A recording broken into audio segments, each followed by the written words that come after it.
కేజీహెచ్లో పచ్చకామెర్ల బాధితులను పరామర్శించారు మంత్రి సంధ్యారాణి. టాయిలెట్స్ కారణంగా పచ్చకామెర్లు వచ్చాయి. 600 మందికి 30 టాయిలెట్స్ మాత్రమే ఉన్నాయని, ఇప్పుడు టాయిలెట్స్ కడుతున్నామని తెలిపారు. చనిపోయిన పిల్లలకు నష్టపరిహారంపై సీఎం నిర్ణయం తీసుకుంటారు. మట్టి ఖర్చులు మాత్రం చనిపోయిన పిల్లలకు ఇచ్చామని స్పష్టం చేశారు. కురుపాం హాస్టల్లో ఆర్ఓ ప్లాంట్ ఉందన్నారు. అన్ని గురుకులాల్లో ఆర్ఓ ప్లాంట్స్ పెట్టాలని నిర్ణయించామని తెలిపారు. మీకు జాండీస్ ఉంటే అది ఖచ్చితంగా పక్క వాళ్ళకి కదలడానికి అవకాశం ఉంటుంది. అది మీకు అందరికీ కూడా తెలుసు.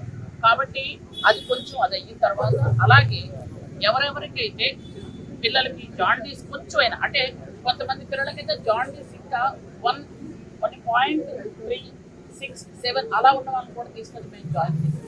అంటే ముందు జాగ్రత్త చర్యగా జాయిన్ చేస్తే అవి ఏంటంటే అలాంటి వాళ్ళే మాకు ఆల్మోస్ట్ 60 మంది 70 మంది ఉన్నారు ఈ 150 మందిలో. అంటే వాళ్ళకి ఇంకా జాండీస్ వచ్చిందో లేదో కూడా కరెక్ట్గా తెలియదు. ఎందుకంటే ఇప్పుడు మనం టెస్ట్ చేసుకున్నా చాలా మందికి 0.6 0.4 ఇట్లా ఉంటుంది అని డాక్టర్లు చెప్తారు. కానీ 0.6 0.7 కొంతమంది 0.2 ఉన్నా కూడా తీసుకొచ్చాం. ఎందుకైనా మంచిది అని జాగ్రత్తలు తీసుకోవడం తప్పలేదని నాకు అనిపించింది. అది నెంబర్ పెరిగిందా అంటే జిల్లాలో ఉన్నటువంటి పార్వతీపురం మన్యం జిల్లాలో ఉన్న 4 నియోజకవర్గాల్లో ఉన్న 4 సిహెచ్సిలు, అలాగే పిహెచ్సిలు దాదాపు 20 పిహెచ్సిల్లో ఉన్నటువంటి ఎక్కడ ఎవరికి ఫీవర్ వచ్చినా జాండీస్ వచ్చినా తీసుకొని జిల్లా హాస్పిటల్లోనే జాయిన్ చేస్తారు. ఎందుకనంటే ఇక్కడ మందులు ఇక్కడ ఉంటాయేమో అని అపోహ ఆ రోజు కలిగింది వాళ్ళకి. యాక్చువల్గా అన్ని పిహెచ్సిలో కూడా జాండీస్కి, అలాగే ఫీవర్కి, కుక్క కాటికి, పాము కాటికి మందులు మా గవర్నమెంట్ వచ్చిన తర్వాత అందరికి ఇచ్చాం. ఇంకా పూర్వం ఏంటంటే మలేరియాకి మందులు ఉండేవి కాదు పిహెచ్సిలో సప్లై చేశాం.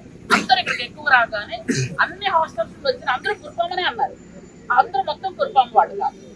బయట నుంచి వచ్చిన పిల్లలు 30 మంది 32 మంది మొత్తం ఉన్నారు. మొత్తం అందరూ కుర్పాం వాళ్ళు కాకపోయినా కానీ పిల్లలు ఎలా కొంతమందికి వచ్చింది కాబట్టి అందరినీ ఒక దగ్గర ఉంచాం. అది టాయిలెట్ ద్వారా వచ్చింది కాబట్టి, అంటే టాయిలెట్స్ మీకు అది ఆ విషయం తెలిసిన విషయం.